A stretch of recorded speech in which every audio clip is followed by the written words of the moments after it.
Jungle.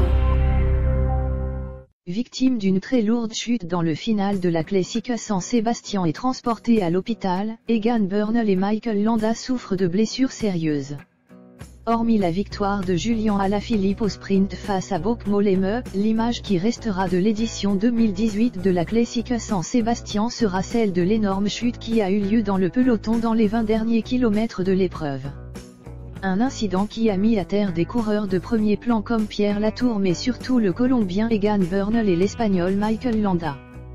Peu après l'arrivée, via son site officiel, la formation Sky a fait un bilan médical concernant son coureur, qui est lourdement touché.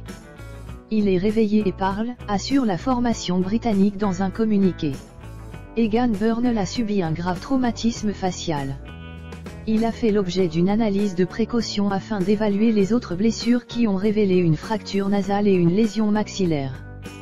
Il sera évalué par des spécialistes en maxillo-facial et restera une nuit pour une observation et un traitement ultérieur. Landa très incertain pour la Vuelta. Autre victime principale de cette chute, Michael Landa avait dans un premier temps donné des nouvelles rassurantes, déclarant « Du calme, je vais bien », après avoir été mis à terre. Mais, dans la soirée de samedi via son compte Twitter officiel, la formation Movistar a livré les premières conclusions des examens passés par son coureur. Après des examens approfondis effectués suite à la chute durant la Classica San Sebastian, il a été confirmé que Michael Landa souffre d'une fracture du talon de sa vertèbre lombaire L1.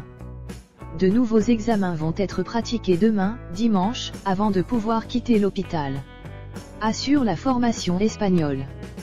Le coureur va avoir besoin d'un repos total d'une durée de 2 à 3 semaines.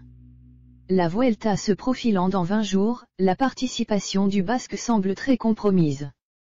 En vue à l'occasion du dernier Tour de France, tant le Colombien que l'Espagnol vont devoir ronger leurs freins avant de reprendre la compétition.